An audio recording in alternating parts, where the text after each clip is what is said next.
Welcome into Sanctuary, everybody. Welcome into this month of June. Here we are, ready to get up and go, and I hope everybody's in here with the expectancy of something wonderful about to happen by means of you. Yes? And so it is. So we're moving out of May with all of its wonderful focus and concentration on faith.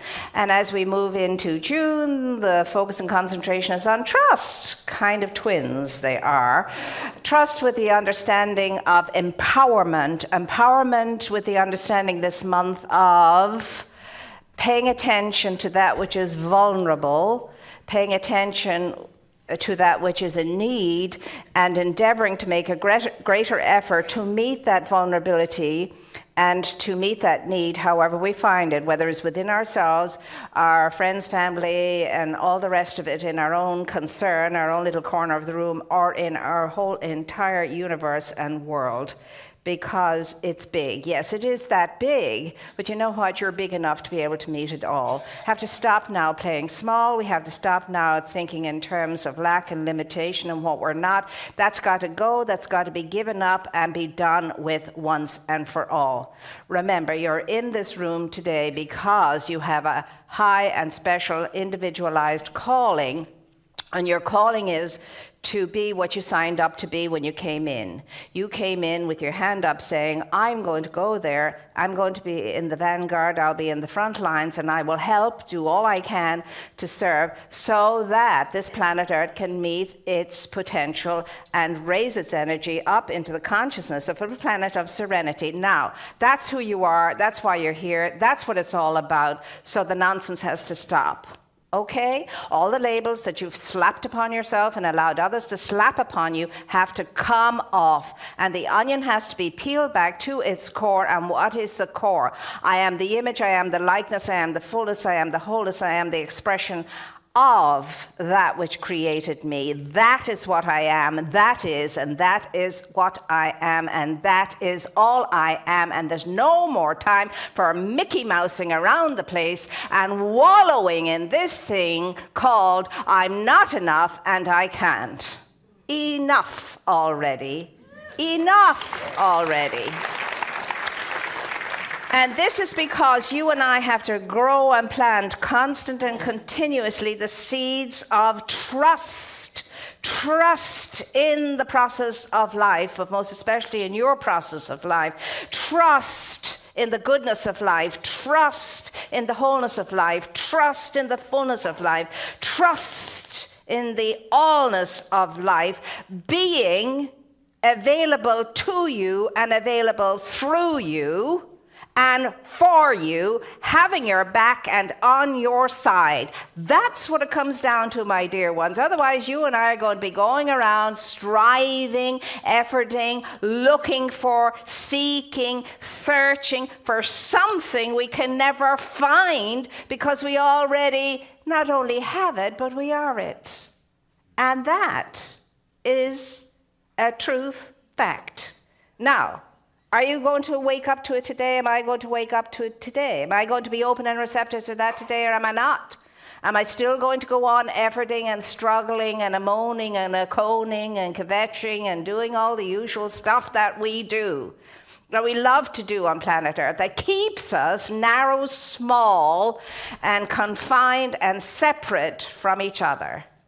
Now, the trust that we're talking about today is the trust that is very necessary and essential so that you and I can contribute to creating a world that works for everyone. What is trust? If you go to the dictionary, it says that trust is an expectancy. It is an expectancy. It is a confidence. It is a sense of trusting the integrity within persons, places, and things. It's an expectancy. Faith is certainty. Trust is expectancy. Faith is certainty, trust is expectancy. Now, you and I are invited every day of our lives to expect our good, unexpected and expected good. We go forward to meet and greet and welcome our expected and our unexpected good. That is the wisdom of the teaching. That's what we're called to do. On the other hand, you can go out there knowing, like you have before and I have before, well, I'm not ready, I'm not there yet, I'm not able, it's not enough, whatever that is that's been running through your head and my head since heck was a pup. It's a long time. It's like the 40 years in Scripture. 40 years just means a long, long, long time, wearisome time. That's all it means.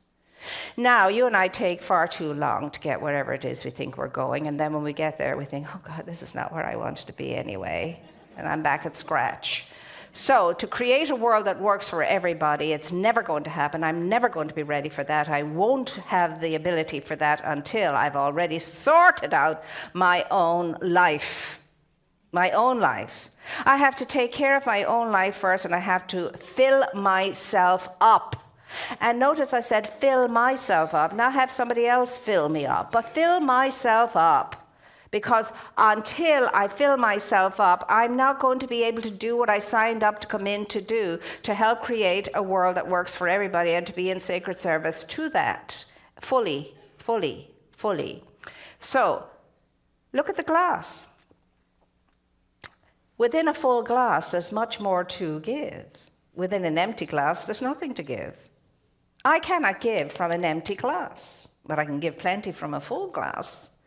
So, you and I have to keep filling ourselves up, and we do that by sowing the seeds of trust in our life's journey, in our life's unfolding, in our own life's creative process. And how do we do that in the name of all that is good and whole and wholesome? Well, first of all, we have to know there's something greater than we are. There's something more than I am. And there's more to me than meets the eye. My mother used to say, there's more to you than meets the eye, child, but she wasn't meaning it in the way I'm meaning it now. But never were truer words spoken, depending upon the energy with which it is spoken. And so that was when we were up to no good. There's more to you than meets the eye. Have you noticed how you can never pull the wool over a mother's eye? There's no way. Why did we waste so much energy as children to do that? But that's a talk for another time. Anyway. Stop pulling the wool over your own eyes, and I have to stop pulling the wool over my eyes too. Now, I can go on and on, making excuses for myself, and so can you, by saying, well, I'm not there yet, and I'm not ready yet, and it hasn't happened yet, and I haven't come together yet, and I haven't sorted out yet, and yeah, well, baloney. That's all there is to say to that. Baloney. You're ready. You're ripe. The time is now. You can do it. You could leave this room already going out there knowing, I have arrived. I'm home. I'm awakened. It's a decision. Remember, what I think, I become. What I think, I become. And what I become is the result of thought. What I think I become, and what I become is because of my thinking. It's laid firmly on your shoulders what your life is, or how your life is, and how it's going to be because of what you think. What you think, what you think. You've got to be able to trust what you're thinking. I can't always trust what I'm thinking, I can know that. And I'm sure if I cannot, you cannot either, because we're all one. But if you can trust what you're thinking, and you become what you're thinking, you'll attract into your life what you've thought. Simple as that. I am what I think, and I attract what I am. As simple as that. You have to trust that. I have to trust that. That's the wisdom old in you. That is the wisdom. I become what I think, and what I think is the result of what I think. And I think and I think and I think all the time, and so do you. So why waste all that thinking time on what is not true about you or anybody else? There's a terrific book out at the moment, and we'll be getting more of them in. A Republic for the New Heart by Terry Patton. And within that, he tells stories. And one of the stories he relates again is the story of the Good Samaritan, as I was sharing this morning. And if you don't know the story of the Good Samaritan, it's a story about a man who's coming down from Jericho in ancient times, coming down from Jericho. He's on a mission. He's on a business mission. And on the way, he is set upon by thieves and robbers, and they beat him up extremely badly, and they take everything he has. And there he is lying, moaning and groaning by the side of the road, and many, many people pass him by. Many. And you're going, oh, how could they pass him by? We do it all the time. Go up to Skid Row, look around, see what happens. Then along comes a Samaritan. Now, the Samaritans were not by any means beloved by the Jews of the time. They were not. The Israelites did not like the Samaritans. They were natural enemies. Anyway, he comes along, he sees the man, he gets off his little donkey and he goes down there and he tends the man's wounds, takes care of the man as much as possibly can there, puts him up on his donkey, takes him to an inn, says to the inn person, please take care of this man. Here's the money to take care of this man. Tend his wounds and feed him and take care of him and clothe him. And on my way back, I'll look in and see how things are going. Now we're told that amongst all the people who passed him by were priests and Levites, persons of the law, and so on. Very important people passed by. Nothing happened. And then this man posits a question. I love it. He says, what now if a practitioner was passing by the Samaritan at that time, and the practitioner, moved by compassion, goes over there and does a treatment over the wounded person? Does a treatment over the wound, and then walks on. Done the deed, and that's it. What do you think about that? What would your response to that be? Would that be enough? Would that be enough, do you think? And it's a question that is a very fascinating one. I've never heard it posed that way before. And of course, there's no judgment around the question. The question really is saying to you, if you were walking by, what would you do? Do you think a prayer would be enough? Because very often we think a prayer is enough. Oh, I'll pray for them. I'll pray for them. Oh, I'll say a prayer for you. I'll pray for them. And we think that's it. Well, it would be if your prayer was the prayer of that which is a whole-centered entity of being. Absolutely, you could create miracles coming from that kind of centeredness. But if your prayers are anyway like mine at times, they have to be carefully pulled back to center, pulled back to center, pulled back to center, and concentrated on, and so on and so forth, until I get there into that state and into that energy that is not my own. See, if it's only your praying energy, forget about it. Praying energy is energy that's not your own. It is the energy of the light within you, the presence within you, the power within you, the moreness and the greatness within you. It's the genius within you. Now, you have to learn to trust that that is so, of course, that is so. And when you and I do very stupid and foolish things, it's hard to know that there's a genius within us. But nevertheless, that's the truth. That is the truth. And don't think for a moment you won't continue to do stupid and foolish things. You will, and so will I, as long as I'm wearing a human body. That's the way it's going to be. But I'll recover myself more quickly, and I'll center myself more quickly, and I will, come back to center, to truth again. I'll come home to myself again more quickly. And that's what we're aiming at, you see. And the beauty and the grace of us being in community, we walk the road of life alone together. The beautiful thing of the village is that when I'm out of it, you're in it, and the village reminds me, get back in it again. See, that's what the village is for. It's not for slapping me up the side of the head and beating me all around the place and punishing me and shoving me out because I don't belong. It's not that. It's for allowing me a graceful mirror into which to look and discover the better part of myself, a reminder to me that I am not my stupidity and my foolishness and my mistakes. I'm not that. I'm more than that. And when I have a mirror like that to look into, I can recover myself far more easily than if I have to do it alone and on my own. It's impossible to do it alone and on my own. We're called into community, and all of the great ones knew that and did that.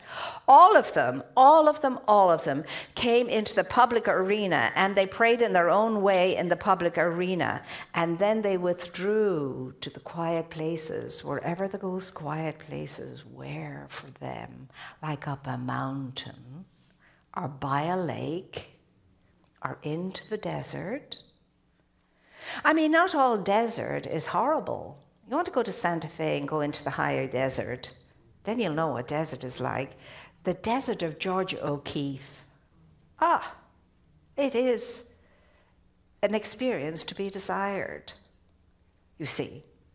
So, we need each other because we belong to each other, because we are all part and parcel of each other, like it or not.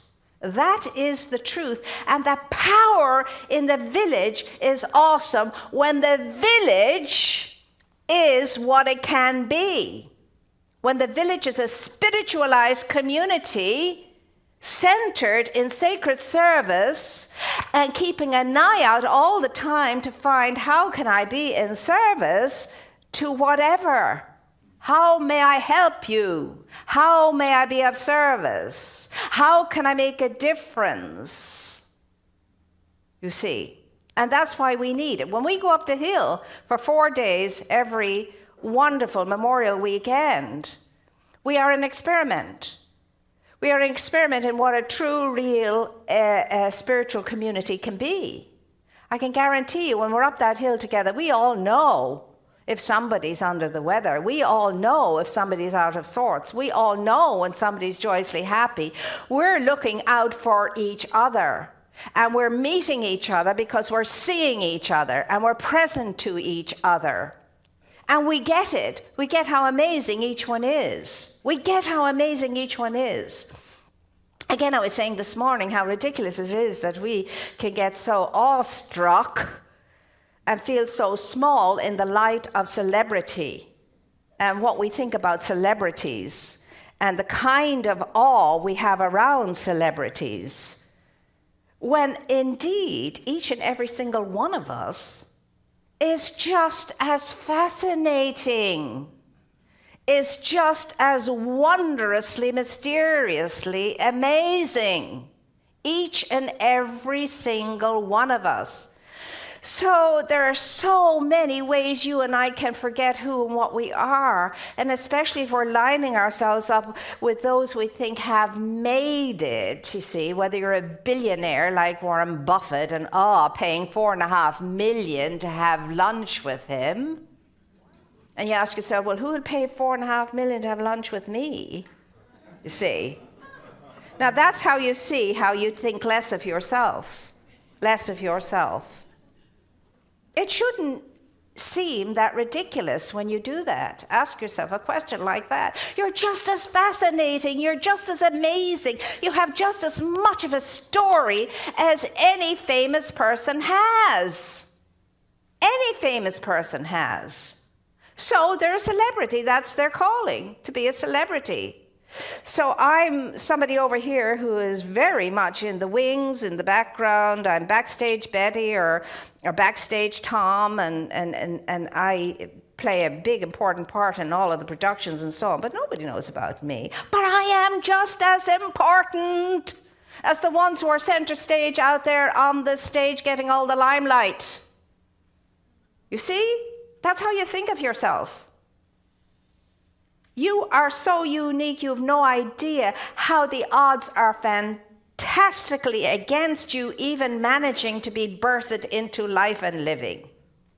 That's your biggest achievement and accomplishment. There's no bigger than that. No Oscar could compare to that. Out of the bazillions, trillions and numberless whatevers that could be, you came in. Not all of those billions of possibilities. You came in. You birthed yourself into life form. Now that deserves recognition by each and every one of you. You're a walking, living miracle. Believe it or not, even if you've only one wheel on your wagon. It doesn't matter. It doesn't diminish your value. You're valueless, priceless. So hold your head up high wherever you are. I know you're just meeting yourself anyway, whether you're meeting yourself in an Oprah or Warren Buffett or, whomsoever, Steph Curry, whatever. You're just meeting yourself. That part of yourself is just doing that. You're doing this. And not be put off by any of it. Be comfortable in any walk of life, with any person, at any level in life. Be comfortable. One ought to be able to sit down with the prince and the pauper at the same time and feel equally blessed. These are just names for the one thing. The one thing. You are the living presence. You're the holder, the keeper of a phenomenal light that burns so brightly within you. If you could see it in your human form, you would be incinerated. You couldn't stand it. You'd be like Enoch, you'd be going up in a fiery chariot somewhere or another. But you have to believe that. You have to trust that, you see. And that's the first step. And the first step is take care of yourself. Now, the thing about the Samaritan story is, it's not belonging to 2,000 years ago. It belongs to you right here and right now, because that's what you're called to. You are called to the Samaritan energy, that level of being able to give, because you have a wealth from which to give. You really do. You have a wealth within you from which you can give. The thing is, you have to trust, and I have to trust that I have a wholeness. Trust the wholeness within me. Trust the fullness within me. Trust the power within me. Trust the genius within me. Trust the light within me. Trust the grace within me. And think from that, because what I think I become, and what I become I attract. Now, if I want to attract the light, I better become the light. I better think the light so that I can become the light, so that I can attract the light. Do we get that? Yeah. Well, I trust that we do, because it seems to me that it's very obvious that that's not what most of us are thinking right now in the world. And we are called to be the lights in the world, the beacons in the world. That's what we're called to be, to show the way. Show the way. Now, show me the way, Lord, is a song we sing. And I think that what we could be singing is, show the way by means of me, O Creator of my being and the lover of my soul. Show the way by means of me. Not show me the way, but show the way by means of me, your presence within me right here, right here, right here, right now. Exactly as I am. Because I am not what I think I am. Thanks be to God, I'm not what I think I am. And thanks be to God, you're not what you think you are either. You are so much more than that. So much more than that. Truly you are the essence and the presence, because that's all there is anyway, the essence and the presence. Now, the question is, how awake are you to it? How asleep are you to it? And what we're all working toward is waking up into it one day, so that each one of us can stand tall and say, I am the wholeness and the completeness of life, the life that created me as itself, to express itself through me. I am the fullness of that life. I am the empowerment of that life. I am all of the goodness that I am created to be now. I am its wisdom, I am its grace, I am its power, its knowledge, its understanding. All of that, and I am it now.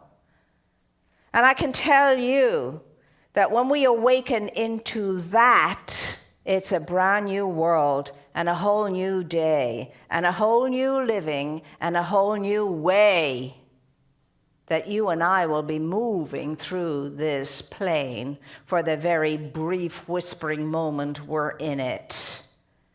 And when it's time to leave it, we will not crawl out of it in terror, but we will open our arms wide and be ready to fly into our next expression of life in its advanced state of being, because life is always in a forward movement and becoming more of itself. But the opportunities are there. The opportunities are there. And it's up to you and it's up to me to avail of them. And as Shaquille O'Neal's mother said to him when he was young, there are many wonderful opportunities out there for you and everybody like you. But it's on you to avail of them. It's on you to wake up. It's on you to get it. It's on you to move on it. It's on you and no one else, because no one else has the power to move upon you the way you have the power to move upon yourself. And one of these days, and it will be one of these days, when you or I or any one of us wakes up, it'll only be because we wake up, because we know and trust that power within us and within all. And then in our awakened state, we will stand tall and we will say, I am enough. I am enough. I am enough. And so it is.